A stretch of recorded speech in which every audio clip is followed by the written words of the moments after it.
लगी है। हम लोग कितने सौभाग्यशाली, परमराज देव से भक्ति भी लिए, एक नाम का जप, एक रूप का ध्यान, दृष्टि साधन की क्रिया करे तो एक दिन जीव और पीर का मिलन हो जाए।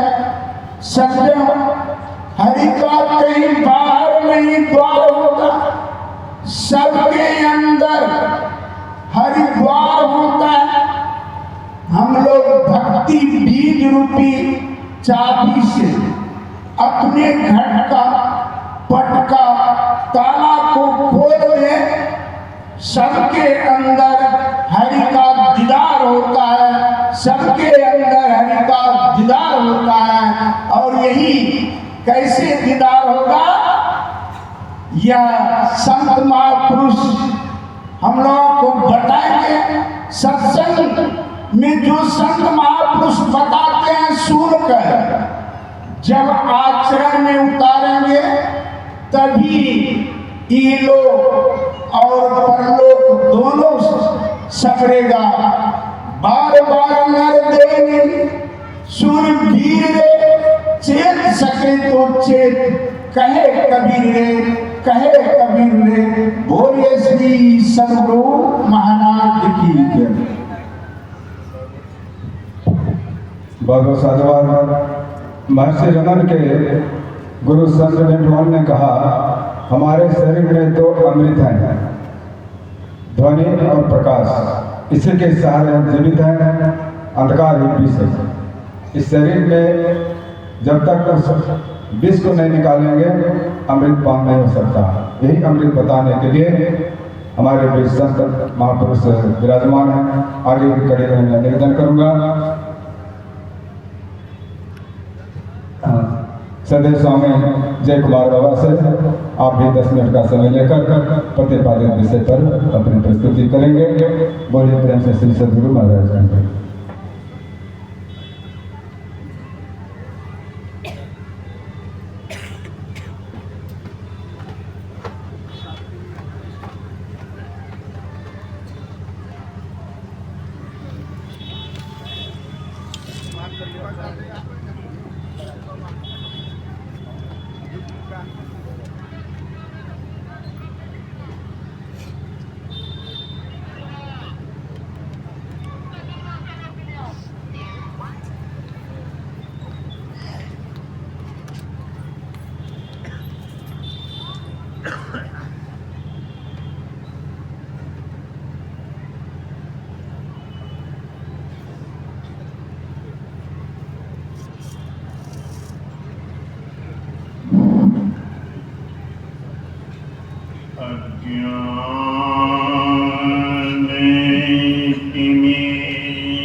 सर्वोच्च सिंहासन में विराजमान महामहिमावान यतीन्द्र कुल तिलक, युग संस्थापक, युगाधार, युग निर्माता, युग पुरुष, परम तपस्वी, यशस्वी, तेजस्वी, वर्चस्वी, सदाचारी, गैरिक पदधारी, बाल ब्रह्मचारी, 20वीं सदी के महान संत परमाराध्य सद्गुरु महाराज की युगल श्री चरणों में कोटि नमन।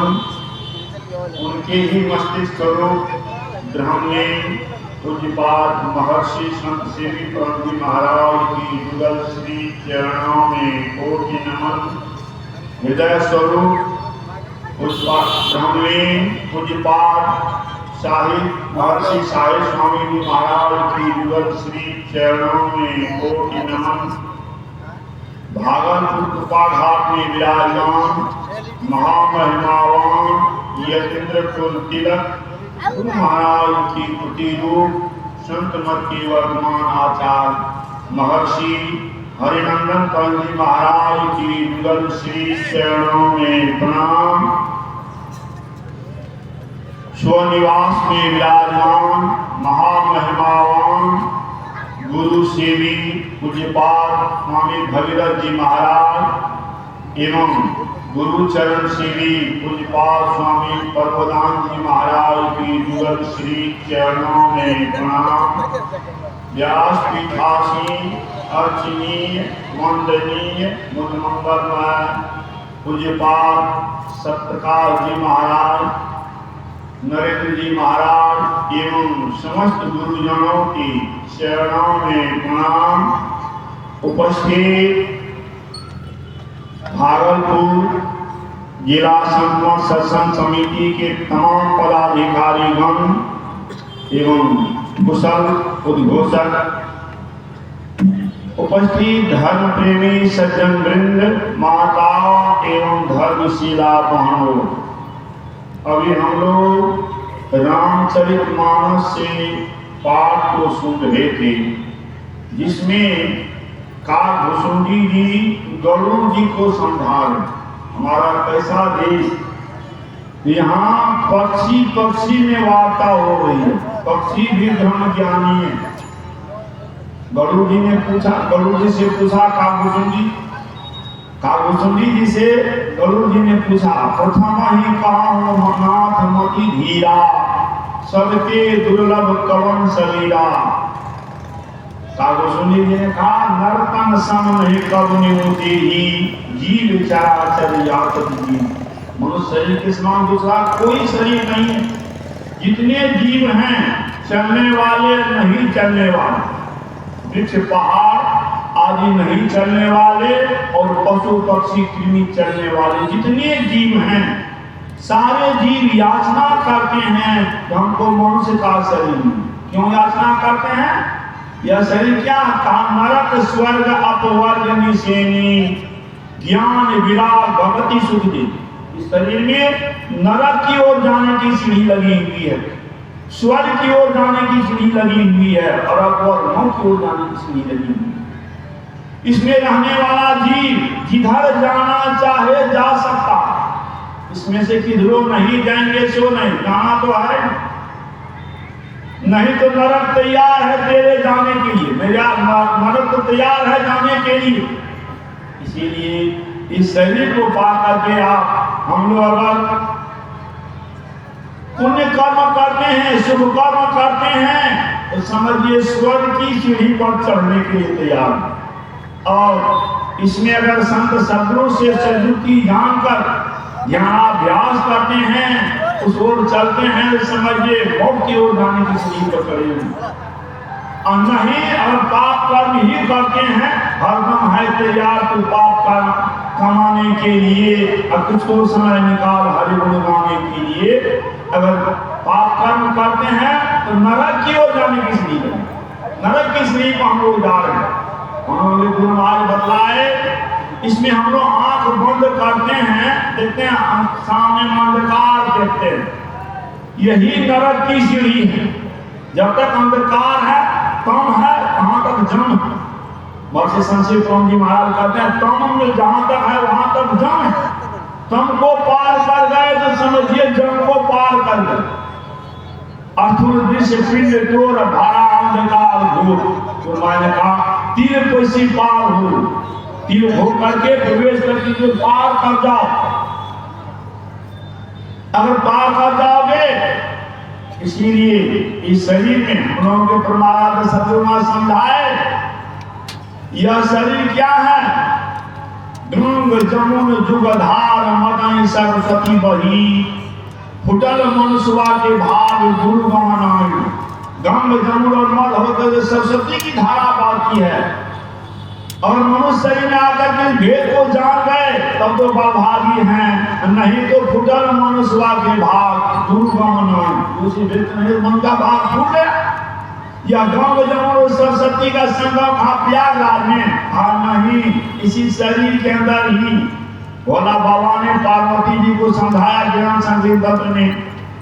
देहस्था सर्व विद्या च देहस्था सर्व देवता, देहस्था सर्व तीर्थानि गुरुवाक्य में लगे।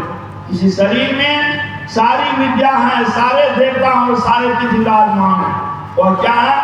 इड़ा भगवती गंगा पिंगला जमुना नदी, इड़ा पुण्योर मध्य सुषुम्ना च सरस्वती, त्रिवेणी संगमो यत्र तीर्थराज शौचते तत्र स्नानं परकुरुत सर्व पापोपमुच्यते। इस शरीर के अंदर ही इड़ा भगवती गंगा, इड़ा बाईं ओर की धारा को इड़ा के अस्तित्व को कहते हैं। भोला बाबा ने समझाया ब्रह्मा जी इड़ा तिष्ठति मामेन पिंगला दक्षिणेन च, इड़ा जो बाईं और बाईं आंख में देखने की शक्ति है इसको इड़ा कहते हैं भगवती गंगा। पिंगला दक्षिणेन च, दाईं ओर की धारा है, दाईं आंख में देखने की शक्ति है, इसको पिंगला कहते हैं। तयोर मध्य ब्रह्म स्थान यस्तन वेद सर्वेदी, इन दोनों के बीच में रहने में सुषुम्ना जो सरस्वती है, इसको जो जानता है वही वेदविद जानता है, वही वेदविद है, वही ज्ञानी। यही जाने से ज्ञान होता। इस भेद को अगर जान गए, पिंगल दाहिने गंग सूर्य इंगल चंद्र जमुन बाई, सरस्वती सुषुम्ना बीज चेतन जलधार नाई। इस भेद को जान गए तब तो बहुत भागी हैं, नहीं तो अभागी से भी अभागी। वहां जब जाते हैं अंदर में प्रकाश हो जाता है। गुरुवार के वाणी में भा प्रकाश विजल अंधियारी, सुख भयल बहुत देर है, गुरु की बात की कीमत नहीं विजल 84 पे। दोनों अंदर में प्रकाश हो गया, भा प्रकाश विजल अंधियारी, तो सुख भयल बहुत देर है। बहुत तरह के सुख होते हैं, और कैसा सुख है जिसको होता है उसी को पता है, जिसको नहीं होता कदा झूठे का आता। संत कबीर साहब के वाणी में गगन की ओट निशाना है, टहने सूर्य चंद्रमा बाएं तिनके बीच छिपाना है, तन की कमान सुरत का रोदा शब्द बाण ले ताना है, माल्य बाण विधा तन ही तन सतगुरु का परवाना है, माल्य बाण भाव में तन में दिन लगा के जाना है। कहे कबीर सुनो भाई साधो जिन जाना तिन माना, जो जाना वही माना, जो नहीं जाना कदा झूठे।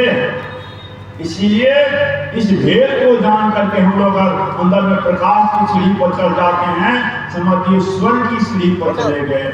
और प्रकाश में बिंदु में तहनाद बोले रे दिवस सुहावना, बिंदु में नाद होता है, उस शब्द को पकड़ करके शब्द की सीढ़ी पर चढ़ गए तो समझिए मोक्ष की सीढ़ी पर चढ़ गए। तो हम लोग मोक्ष इस मनुष्य शरीर को प्राप्त करने का फल यही है। हम लोग परमात्मा सद्गुरु महाराज समझाए कि केवल नर ही तन से मुक्ति को पावहु, याते यातन दुर्लभ मुक्ति कमाओ। केवल मनुष्य शरीर से ही हम लोग मुक्ति को प्राप्त कर सकते हैं। इसी चलते यह शरीर दुर्लभ है। इस दुर्लभ शरीर को पा करके हम लोग मुक्ति को प्राप्त करने के लिए प्रयास करें, इसी में इसकी सार्थकता है। श्री सद्गुरु महाराज की जय। वेद में आया है यथा सूर्य चंद्र न भवितो न विसत एवं में प्राण उठे। जिस प्रकार सत्य और असत्य न डरते हैं न विनष्ट होते हैं, इसी प्रकार है प्राण तुम भी किसी से न डरो न विनष्ट। यही वेद में बताया गया है। इसलिए जीव को नहीं डरने के लिए यही सब व्यवस्था है। सर्व संतों के अगर वाणी को श्रवण करें। आइए आगे के क्रम में मैं निवेदन करूँगा स्वामी श्री नरसिंह जी महाराज से, आप 15 मिनट का समय लेकर प्रतिपादित विषय पर अपनी प्रस्तुति करेंगे। श्री सद्गुरु महाराज की जय। बोले प्रेम से श्री सद्गुरु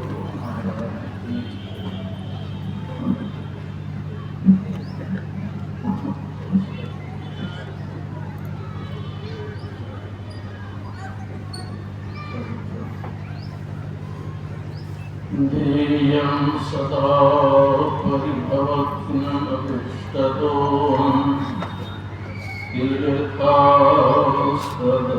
शिवगिरञ्चिनुतं शरणम् मृत्याप्रियं प्रणतपालभवादिपोतं वन्दे महापुरुषते चरणारविन्दम् त्यक्त्वा सुदुस्त्यज सुरेक्षितराजलक्ष्मीं धर्मिष्ठाय प्रसादगाधरम् मायान्द्रियं तयतयेच्चितमन्वधावत् वन्दे महापुरुषते चरणारविन्दम् अखण्डानन्दबोधाय शिष्यसन्तापहारिणे सच्चिदानन्दरूपाय रामाय गुरवे नमः। पूज्यपाद के श्री चरणों में कोटि सनमन। पूज्यपाद गुरुजन, उपस्थित माताओं एवं भक्तिमती बहनों, उस मंगलमय संत समाज, आइए 2-4 बार भगवान नाम का संकीर्तन करें। जय जय राम, जय जय राम, जय जय रामिका, जय जय राम, जय जय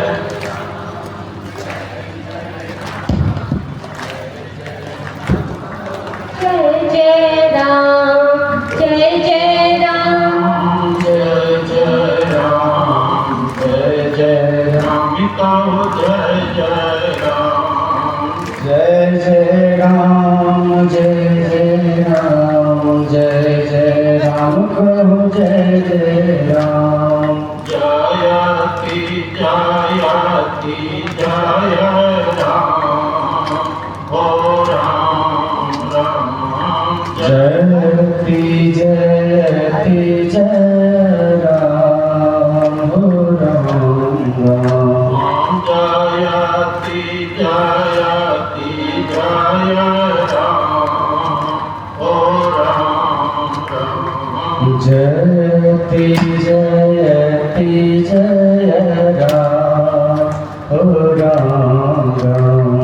सब में व्यापक सबते न्यारा, सब में व्यापक सबते न्यारा, सब में व्यापक सबते न्यारा, सब में व्यापक सबते न्यारा, सब घट ये कहीं राम, ओ राम राम। सब घट कहीं राम, ओ राम राम। सब घट ये कहीं राम, ओ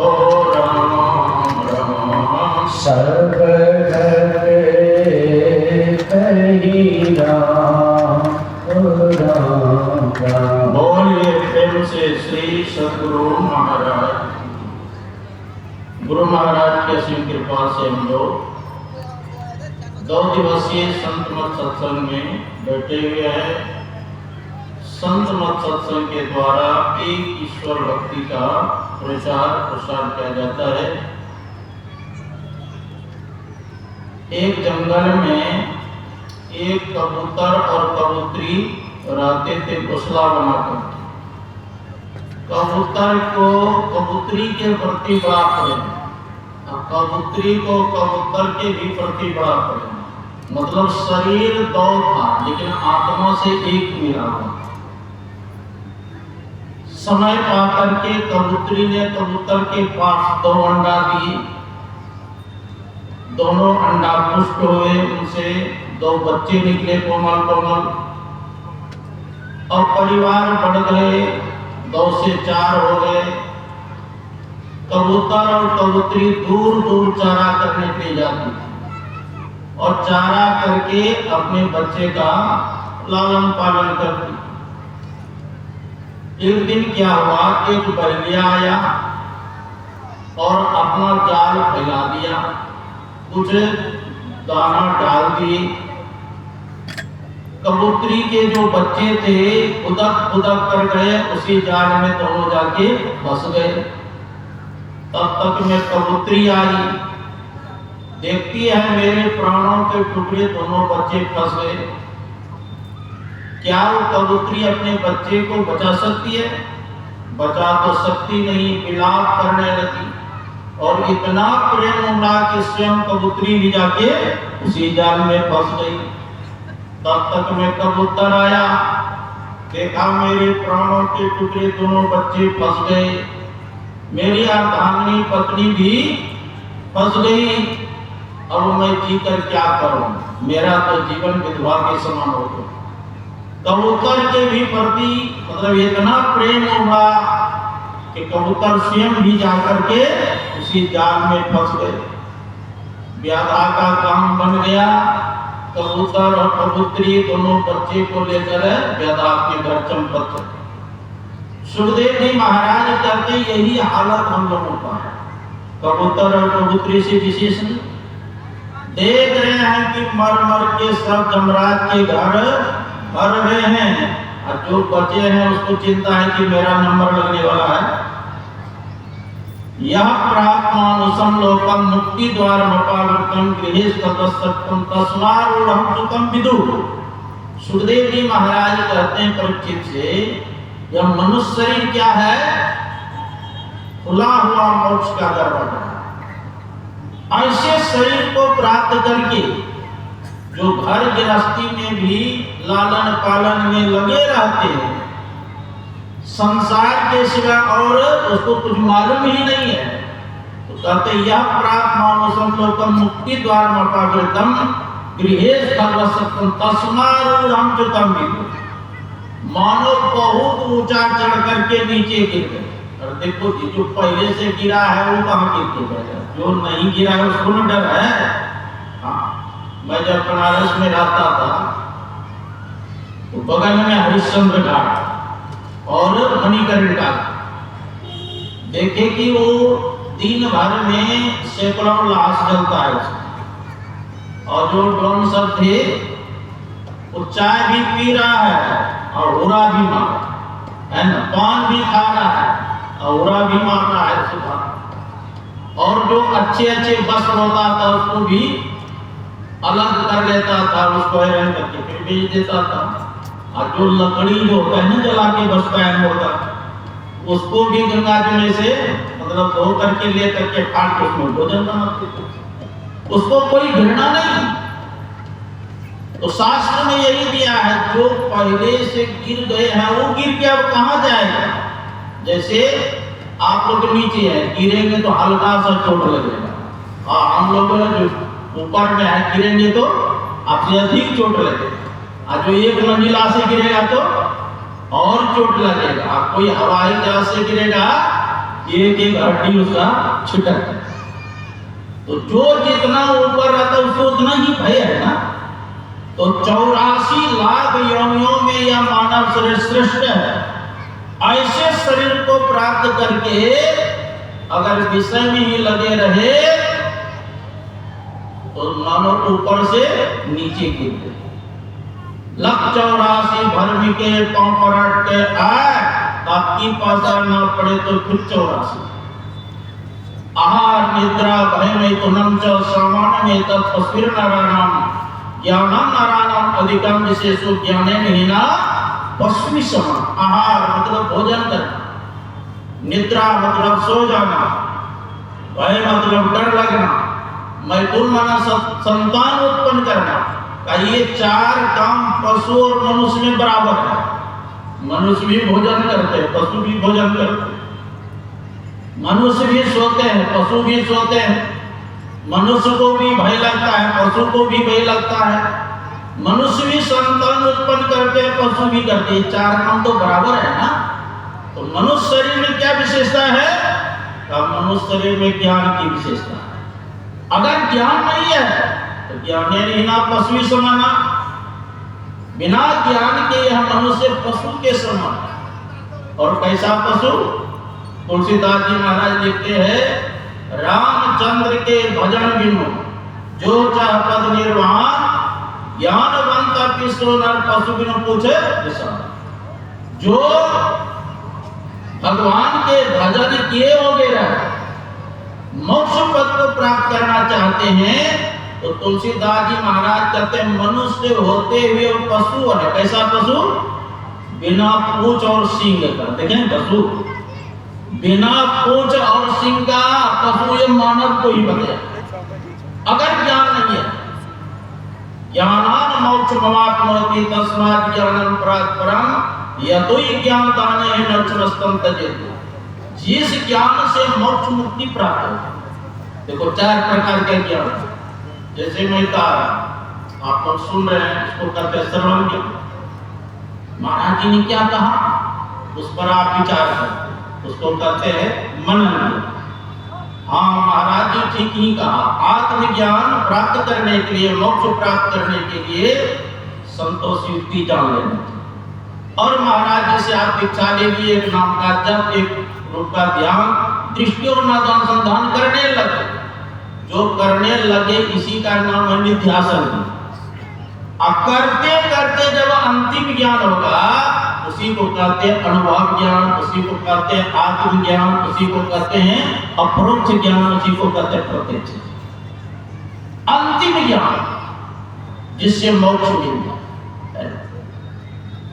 तो यह मानव शरीर किस लिए मिला है? मोक्ष प्राप्त करने। इसीलिए भगवान श्री राम कहते हैं साधन धाम मोक्ष कर द्वारा पाइनो जही परलोक सब। इस सभी साधनों का घर और मोक्ष का दरवाजा है। इस शरीर में मोक्ष का दरवाजा कहाँ है? गुरु महाराज कहते तना नव द्वारा हो रामा अति ही मलिन। ये 9 द्वार जो है अत्यंत मलिन है। 2 आंख के, 2 कान के, 2 नाक के, मुंह के, पेशाब करने, ये 9 द्वार है। आंख से कीची निकलता है, कान से बुजू निकलता है, नाक से नेटा, मुख से थूक फेंकार, पेशाब करने का तो घर। सुंदरनाथ जी महाराज कहते जा शरीर माई तो अनेक सुख मानी रही हो, ताही तो विचारिया में कौन बात भली है। मेद मज्जा मांस रग रग में रक्त भरियो, पेट सी पिटारी से ठोर ठोर मली है। हाड़न के मुख बनियो, हाड़न के नैने नाक, हाथ को सुसु हाड़न के लगी है। सुंदर कहतिया हिते की जगी बोलो कहो, भीतर भंगार भरी ऊपर से करिया है। बाहर से तो बहुत बढ़िया लगता है शरीर, अंदर में क्या है जी? मारवाड़ी समाज में जाएंगे कहते हमारा पोतो जो है ना बड़ो चोखो है, पोती बड़ी चोखी है। अरे क्या चोखा चोखी है? इस शरीर क्या है? सप्त धातु का काया पिंजरा, अतामा ही जुगति बिनो सुआ, असतगुरु मिले तो बड़े बाबू नहीं तो परलय हुआ। ये 7 धातु का शरीर बना है। रस रक्त मेद मज्जा अस्थि मांस दिल। तो इस शरीर में मोक्ष का दरवाजा कहाँ? गुरु महाराज कहते त्यागी चढ़ो दसम द्वारे सुख पाओगे। जब 10वां दरवाजा में प्रवेश करेंगे तब सुख मिलेगा, क्योंकि उस स्थान का नाम है सुखमना। साधक वहां ध्यान करते हैं और सुख मिलना प्रारंभ हो जाता है। हाँ, इसी को भगवान कृष्ण गीता में अर्जुन से कहते हैं स्पर्शान कृत्वा बहिर्वयं चक्षुष्येवां त्रिभुवो प्राणापान समो कृत्वा नासाभ्यंतरचारी हो यतेन्द्रिया मनोबुद्धिर्मुनिर्मोक्ष प्रायणः विगतेच्छा भक्तिरोधो यः सदा मुक्तिर्ष। स्पर्शान कृत्वा हम लोगों के जो 5 ज्ञान इंद्रिया वो 5 विषय के तरफ जाता है। आंख रूप के तरफ, कान शब्द के तरफ, नाक गंध दुर्गंध के तरफ, जिह्वा रसास्वादन के तरफ और त्वचा स्पर्श के तरफ। जो 5 ज्ञान इंद्रियां 5 विषय के तरफ प्रवाहित हो रहा है, भगवान कृष्ण कहते हैं उनको बाहर ही निकाल दो, उन विषयों के अंदर मत घुसने दो। और प्राण अपान वायु को सम करके अपने दृष्टि को त्रिपुटी के बीच निश्चित करो। 5 ज्ञान इंद्रियां, 5 कर्म इंद्रियां और 4 अंतःकरण को बस में करो। विगतेच्छा भक्रोध यस्ता मुक्तिरस, इच्छाओं का त्याग करो, क्रोध का त्याग करो। ऐसा जो साधक करता है कहते वही मोक्ष के योग्य अर्थात वही मोक्ष को प्राप्त करता। ऊर्ध्वं गच्छन्ति सत्त्वस्तं मध्ये तिष्ठन्ति राजसः, जघन गुण प्रवृत्तिस्त्व अधो गच्छन्ति तमसः। अगर सात्विक भावना से शरीर का परित्याग करेंगे तो शरीर छूटने के बाद आप स्वर्ग जाएंगे, और रजोगुण की प्रवृत्ति में अगर आपने शरीर का परित्याग किया तो शरीर छूटने के बाद फिर मानव शरीर मिलेगा, और तमोगुण की प्रवृत्ति में अगर आपने शरीर का परित्याग किया तो शरीर छूटने के बाद या पशु योनि में जाएंगे या वृक्ष योनि में जाएंगे या कीड़े मकोड़े के शरीर में जाएंगे। यान्ति देवव्रता देवान् पितॄन् यान्ति पितृव्रता भूतानि यान्ति भूतेजि यान्ति मर्त्याजिनोऽपि। भगवान कृष्ण कहते हैं पितर को पूजने वाले मानव कहा जाते हैं। जैसे आज के दादाजी के शरीर छूट गए, पिता के शरीर छूट गए तो गया में पिंडदान करने जाते हैं, आप उसी में मन लगा रहा, शरीर छूट गया तो पितर लोग गए। इंद्र के पूजा करते करते शरीर छूट गया, इंद्र के पास। ब्रह्मा जी के पूजा करते करते शरीर छूट गया तो ब्रह्मा जी के पास। शिव जी के पूजा करते करते शरीर छूट गया तो शिव जी के पास। भगवान विष्णु के पूजा करते करते शरीर छूट गया तो विष्णु के पास।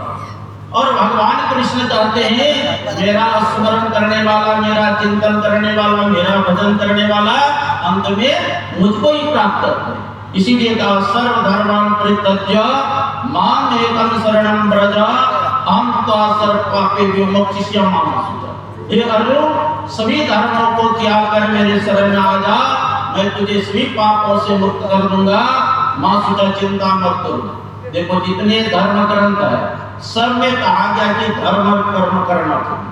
पिता का धर्म क्या है? पुत्र को पढ़ा लिखा के योग्य बनना। पुत्र का धर्म है माता पिता की सेवा करना।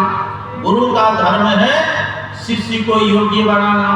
शिष्य का धर्म है गुरु की आज्ञा का पालन करना। राजा का कर्तव्य है प्रजा के पालन करना, और प्रजा का कर्तव्य है राजा का आज्ञा का पालन करना। क्या ये सब धर्म कर्म छोड़ दिया जाए?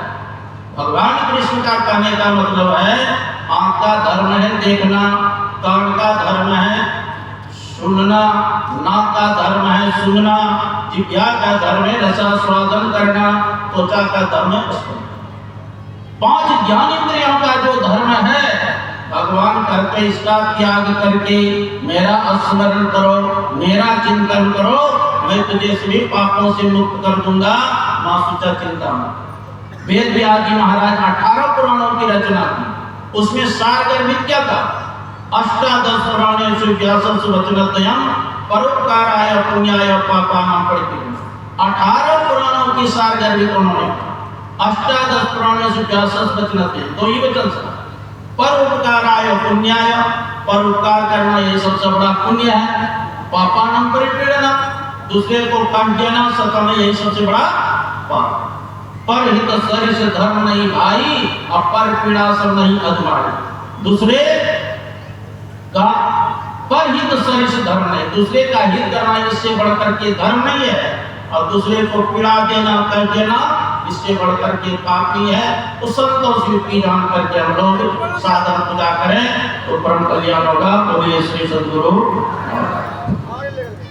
मनाय वासो जीव लोके जीव होता सनातन मनुष्ठाने निजाने प्रकृति स्थाने कर सके। यार जीव सनातन अंश है और केवल प्रकृति में फंस करके आबद्ध हो गया है, ऐसे छुटकारा पाने के लिए संत बताते हैं।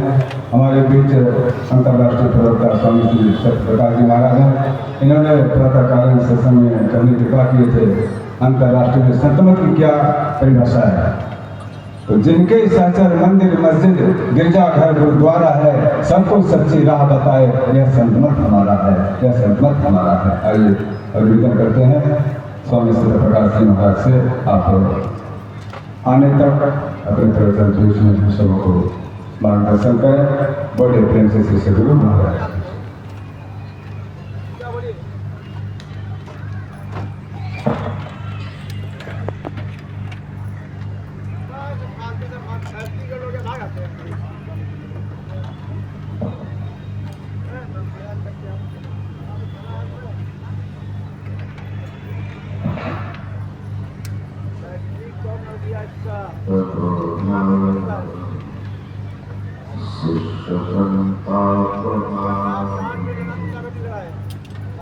सच्चिदानंद रूपाय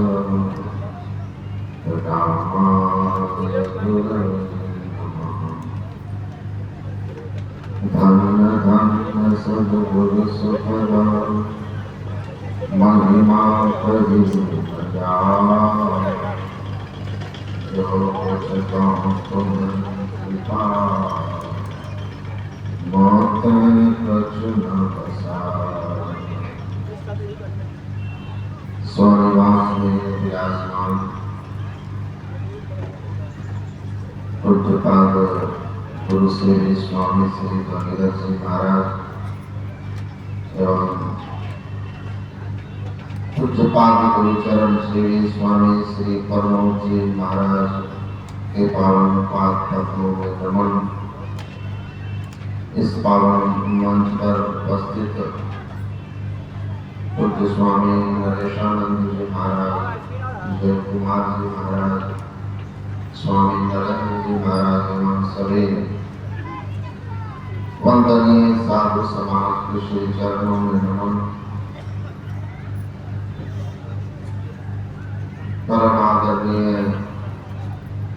सत्संग प्रेमी महानुभावों, धर्मानुरागिनी माताओं एवं धर्मशिला बंधु,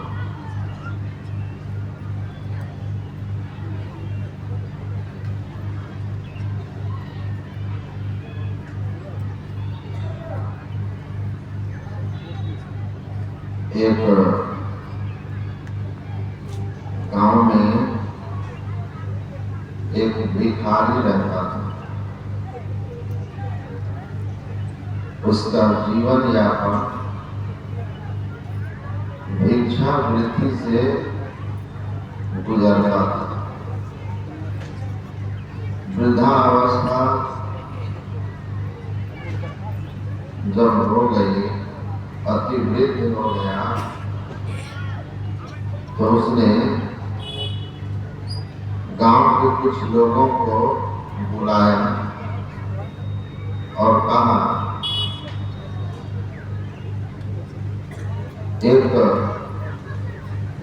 गांव के मजदूर के संबंध में कि मेरा तो कोई है नहीं सगा संबंधी, जब मैं मरूं तो मेरा दाह संस्कार श्राद्ध यह मजदूर करे, और ये मेरी छोटी सी संपत्ति के नाम पर जो भूमि और झोपड़ी है, जो 2.5 कट्ठा जमीन, उसके एक कोने में झोपड़ी, यह इसका हो जाए और इसका पंचनामा उसने बनवा दिया। कुछ समय के बाद वह भिखारी मर गए।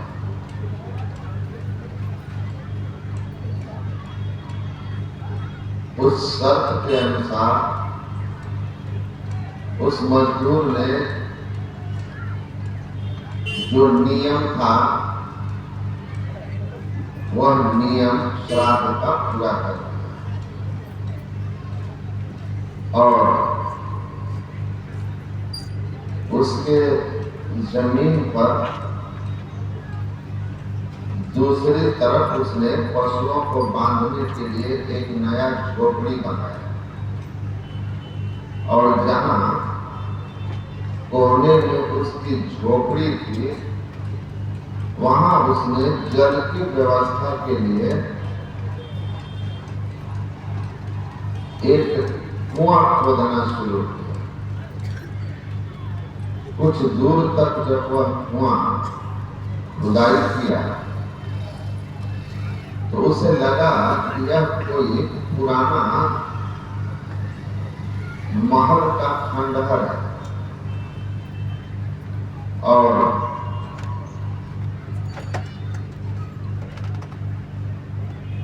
उस के बाद जब थोड़ा और नीचे गया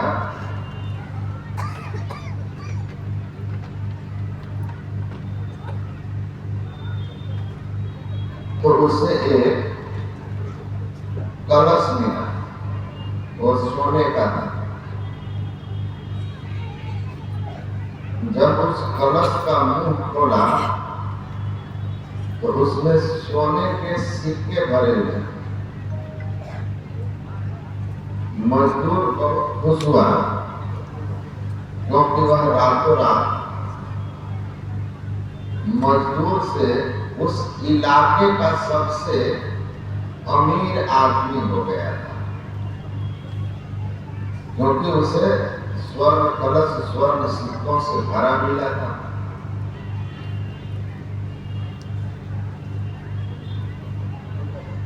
संत लोग कहते हैं कि देखो, वही जमीन जिसका मालिक जीवन भर भिक्षा कर रहा, भिक्षा मांग के खाया, अपमानित जीवन जिया, उसी जमीन को किसी दूसरे ने जब प्राप्त किया, उसकी खुदाई की, तो वह सबसे अमीर आदमी हो गया।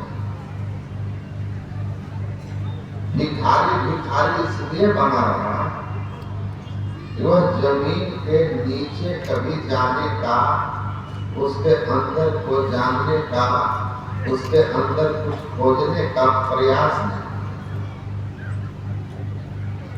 हम लोगों का जो देह है और इसके अंदर की जो व्यवस्था है, बिल्कुल ऐसा ही। हम देह के जिस तल पे रहते हैं, उस तल पर हम भिखारी रहते हैं। इसको स्थूल तल कहते हैं, और स्थूल तल पर जो रहेगा तो वो ही विषय रथ मंद मंद तक। काकभूषुंडी गरुड़ से कहते हैं, यह जो मनुष्य देह है ना, सरल नरक अपवर्ग निषेधी, ज्ञान विराग भगत सुख देनी। यह जो मनुष्य का शरीर है, जिसे भगवान राम ने सुर दुर्लभ कहा, भागवत में जिसे दत्तात्रेय जी आप सुन रहे थे, मोक्ष द्वार नपाकृतम, मोक्ष का खुला द्वार कहा। ऐसा दुर्लभ शरीर है, लेकिन इस दुर्लभ शरीर के स्थूल तल पर जो रहते हैं ना, तो स्थूल शरीर की स्थिति क्या है? स्थूल शरीर जो है घोर अवतार, सूक्ष्म में ज्योति, कारण में धनधार है, वर्ग करे पर परम पद है निःशब्द में, सभी साधनों का भी हद है निःशब्द में। तो ये जो स्थूल तल है ना, इस स्थूल तल पर आप रहेंगे तो नरक में ही रहेंगे। स्वर्ग नरक का वर्ग निषेधी। यह मनुष्य शरीर का स्थूल तल नरक ही है, और स्थूल तल पर रह करके हम इंद्रियों के वशवर्ती रहते हैं, इंद्रियों के गुलाम रहते हैं, मन के गुलाम रहते हैं।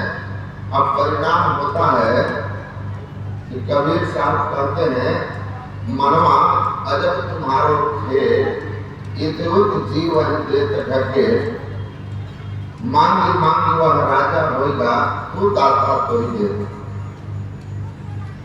कबीर साहब कहते हैं, इस स्थूल तल पर जो रहता है ना, वो भिखारी जैसा रहता है। वो विषयों की भिक्षा मांगता है, रूप का, रस का, गंध का, स्पर्श का, शब्द का, इन भोगों के पीछे भागता है। मन इंद्रियों के संग होकर विषय मांगता रहता है और हम भिखारी बने रहते हैं। परिणाम होता है कि यहाँ भी हम दुख में रहते हैं और फिर मरने के बाद भी हम नरक में ही जाते हैं, 84 में जाते हैं। का इस शरीर के ऊपरी तल पर यही हाल है। अमृतस्यैव मृत्युस्यैव स्वयं देह प्रतिष्ठिते। अमृत और मृत्यु, दुख और आनंद दोनों इसी देह में ही है, लेकिन दोनों का तल अलग अलग है। तन न द्वार हो रामा अति ही मदि नरोत्तमा। जो शरीर के स्थूल तल पर 9 द्वार में रहा, अंधकार में रहेगा, दुख में रहेगा। त्यागी चढ़ 10 द्वार है, 10वां द्वार में चलिए। इस गुफा पूज्य पाठ का आगमन हो रहा है। बोलिए श्री सद्गुरु महाराज की जय। आगे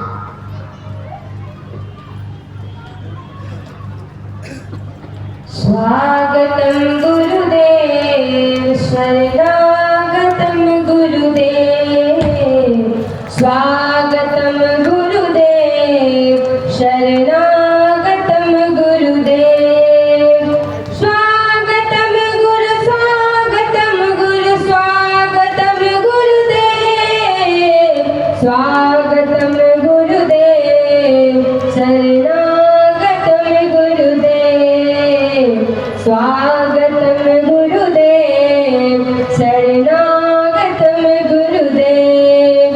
गुरुदेव तुम्हारी जय जय हो, गुरुदेव तुम्हारी जय जय हो। जय जय हो, जय जय हो, जय जय हो, जय जय हो। स्वागतम गुरुदेव शरणागतम गुरुदेव।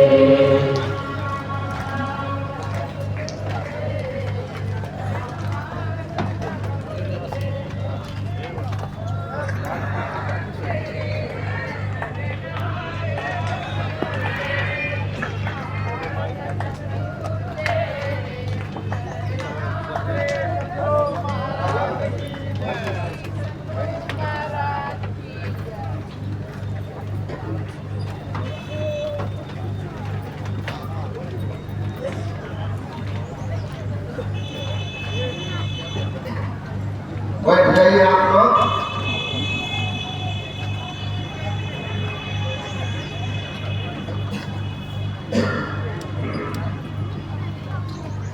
श्री सद्गुरु महाराज की जय।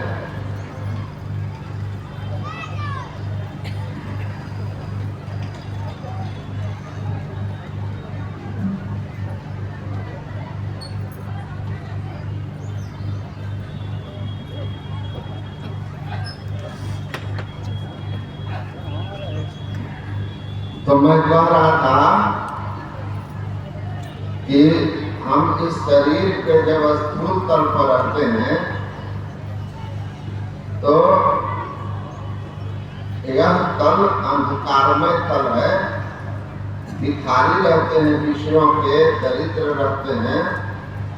गोवा दरिद्र ही विषयानुरागी। आदि शंकराचार्य कहते हैं भिखारी कौन है, दरिद्र कौन है? जो विषयों का अनुरागी है और अंधकार में विषयासक्ति रहती ही स्वभाव है, क्योंकि मन का बहाव इंद्रियों की ओर होता है और इंद्रियां जो है पराम सुखाने व्यक्तिगत स्वयंभू तस्मात् पराम पश्यति नान्तरात्मन। इंद्रियां विषय की ओर होती है तो स्वभाव ही बना हुआ रहता है। उस मजदूर के तरफ इस शरीर के ऊपर के तल को खुदाई करके नीचे के तल पर चलिए। हमारा जो शरीर है यह भी कई तल का है। स्थूल सूक्ष्म कारण महाकारण कैवल और शुद्ध आत्मस्वरूप।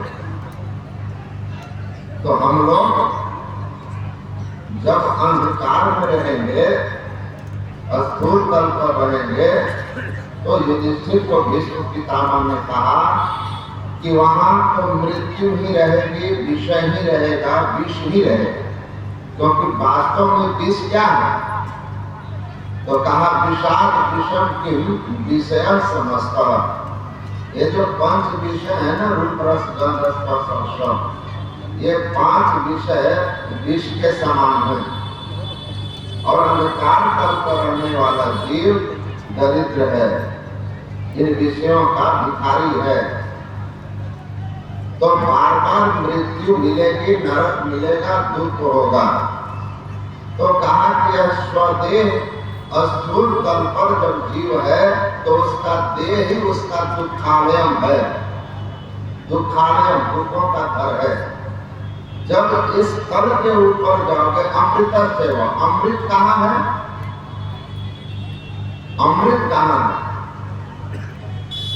तो कहा कि अमृत है आपके अंदर में, इस पूर्व गगन के बीच यारों जहां सुरति का डोर लगा होता है। सदुरा गोय सोलित उठ पीवा पीवै निदुरा जल नहीं पावता है। बिन हाथ के ताल मृदंग बजे, बिन जंत्र जंत्र बजावता है। परंतु जिन कान के हम सुना, बिना कोई शख्स बजावता।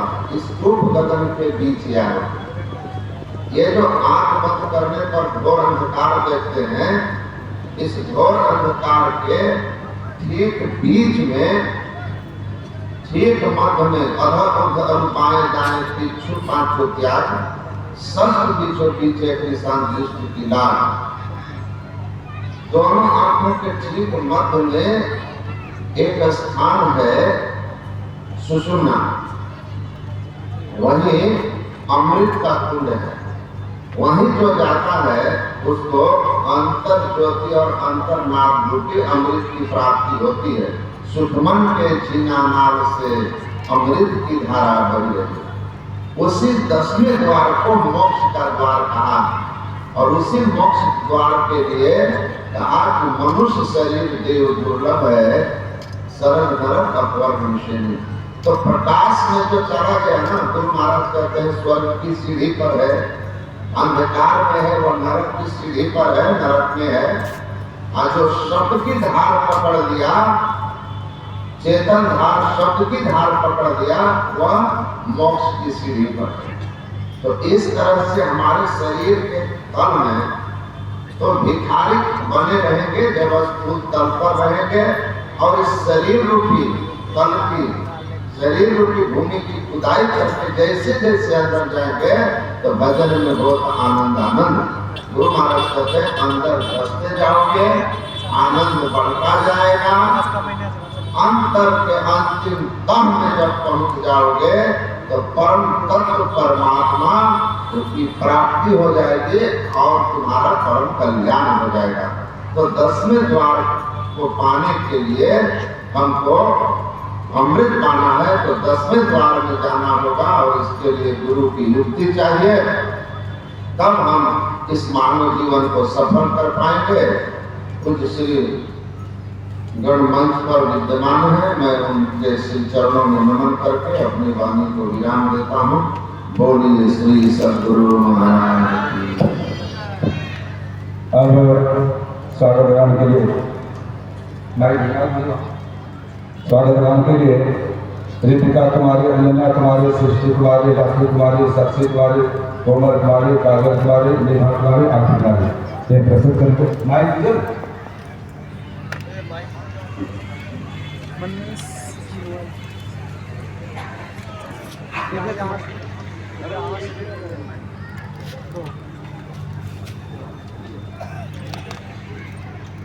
मदार्पण के लिए जिन महानुभावों का नाम आया है कृपया मंच से बढ़ने मौजूद रहेंगे।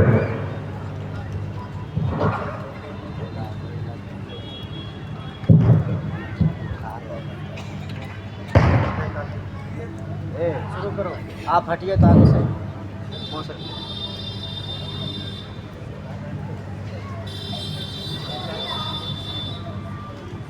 श्री सद्गुरु महाराज की जय। श्री सद्गुरु महाराज की जय। श्री सद्गुरु महाराज की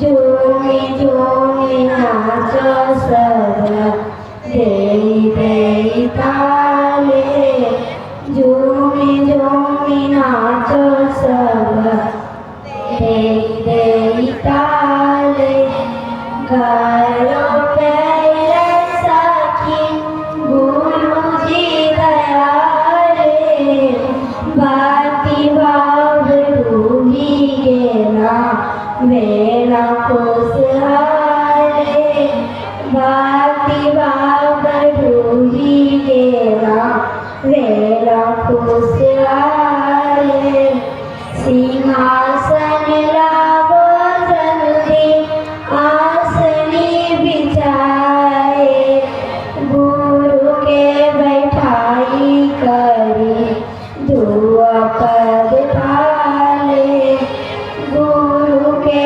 बैठाई करी दुआ पद पाले गालो पहले सखी गुरु जी दयाले बाती बाब डूबी गेला मेरा खुशहाल गुरु के चरण लागा पूजा चढ़ाए प्रेम प्रेम पहनावो गले फूल माले प्रेम प्रेम पहनावो गले फूल माले गायो पहले सखी गुरु जी दयाले बाती बाब डूबी गेला मेरा खुशहाले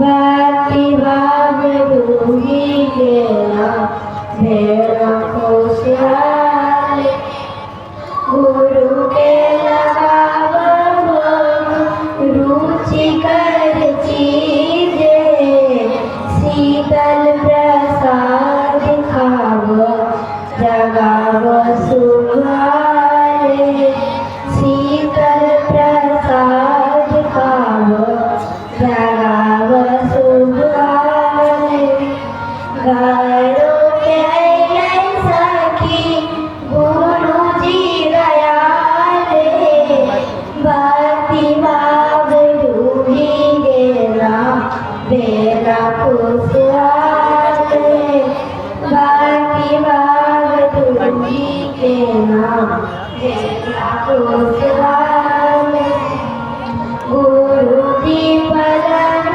पर करते आराम लाल दास पैर दावी होई बेनिहाले लाल दास पैर दावी होई बेनिहाले गायो पहले सखी गुरु जी दयाले बाती बाब डूबी गेला मेरा खुशहाले बाती बाब डूबी गेला मेरा खुशहाले श्री सद्गुरु महाराज की जय श्री सद्गुरु महाराज की जय श्री सद्गुरु महाराज की जय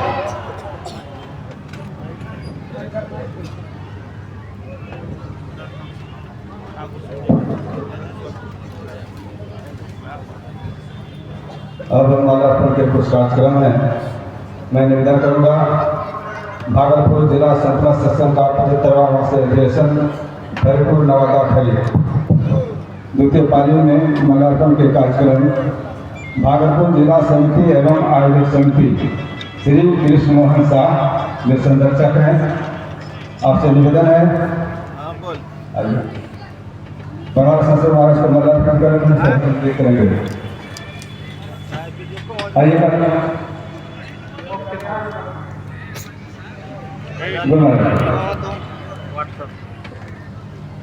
श्री सद्गुरु महाराज की जय। स्वामी जी को श्री चरण और श्री अरुण कुमार भगत जो अध्यक्ष हैं, निवेदन है आप आवें और स्वामी श्री प्रमोद बाबा को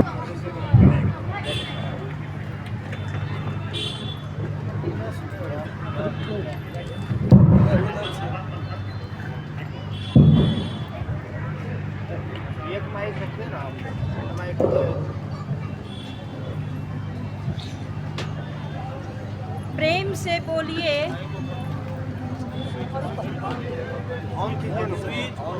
लीजिए ना, हैंड माइक लीजिए दीदी।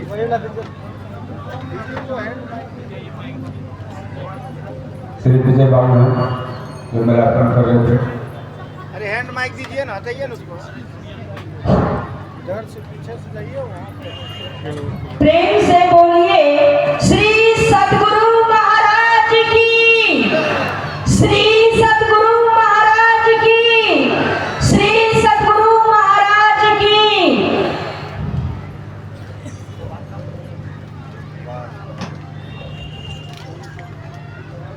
पूज्य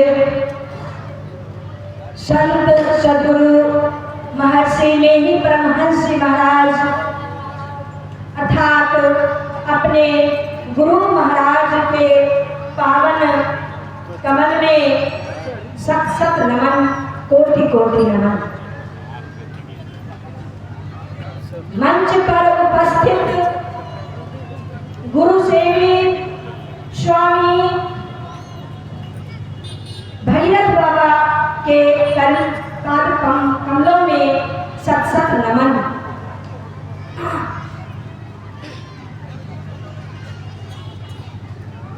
गुरु सेवी नाम पर गुरु महाराज की सेवा जी जान से करने वाले, जो गुरु महाराज से आशीर्वाद प्राप्त करके हमारे बीच प्रत्यक्ष रूप में गुरु महाराज नहीं लेकिन अप्रत्यक्ष रूप से हर घट में है, हर कण कण में है, और उस कण कण के जो अभी प्रतिनिधित्व कर रहे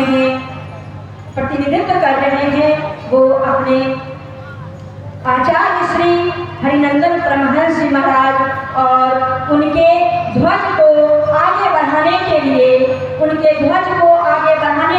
संत मत के हर ज्ञान को हम जैसे अज्ञानी को परिपोषित करने के लिए इन्होंने यहाँ आप लोगों के बीच, हम लोगों के बीच कष्टपूर्ण रूप में पधारे हैं। इनका स्वागत भी, अभिनंदन भी। गुरु चरण सेवी पूज्यपाद प्रमोद दास जी महाराज, इनके पाद कमलों में कोटि कोटि नमन। भागलपुर जिला संत मत समिति की ओर से मंच पर उपस्थित सभी बाबा गुरुजन, महात्मा जन, संत जन, महर्षि जन, संत मत समिति के अध्यक्ष श्री अरुण कुमार भगत जी, उपाध्यक्ष श्री रजक जी, उमाशंकर रजक जी, उपाध्यक्ष श्री सुभाष प्रसाद यादव जी। इस सत्संग समिति जो सत्संग 75वां वार्षिक महाधिवेशन हो रहा है, इस समिति के सभी पदाधिकारीगण, कार्यकर्तागण, सदस्यगण इस सत्संग में मौजूद धर्म प्रेमी सज्जनों, माताओं एवं बहनों, सबों का संत मत भागलपुर जिला संत मत समिति की ओर से हार्दिक स्वागत है और हार्दिक अभिनंदन है। इस सत्संग में जो तन से, मन से, धर्म से, कर्म से, वचन से जैसे भी योगदान दिए सबका भी हार्दिक स्वागत है, हार्दिक अभिनंदन है। इस सत्संग तक, भवन तक, इस स्थान तक पहुंचने में संत महात्माओं को, गुरुजन को कठिनाइयों का सामना करना पड़ा, कष्ट हुआ, और स्वागत में भी यदि कोई त्रुटि हुआ तो सबों से क्षमा प्रार्थी, क्षमा करेंगे, ज्ञान देंगे, परिपोषित करेंगे, हम सबों में भक्ति भरेंगे। ये आशीर्वाद की आस्था को लेकर हम सब यहाँ जमा हुए हैं। भक्ति की मार्ग को प्रशस्त करने वाले झंडा, गुरुदेव का झंडा, संत मत का झंडा लेकर आगे बढ़ने वाले जो हमें ज्ञान दे रहे हैं कि वो झंडा क्या दर्शाता है। झंडा कहने का अर्थ है भक्ति मार्ग। ये भक्ति मार्ग संत मत में ही है जो ये दर्शाता है कि ईश्वर एक है और वो ईश्वर कैसे प्राप्त होती है। यहाँ आने में जो कष्ट हुआ भक्तजनों को भी, उसके लिए भी क्षमा प्रार्थी हूँ। आज मुझे भागलपुर जिला संत मत समिति की ओर से सौभाग्य मिला, इस मंच पर मौका मिला बोलने का। इसके लिए मैं समिति का आभार व्यक्त करती हूँ। धन्यवाद। बहुत बहुत धन्यवाद। अब हमारे बीच मंच पर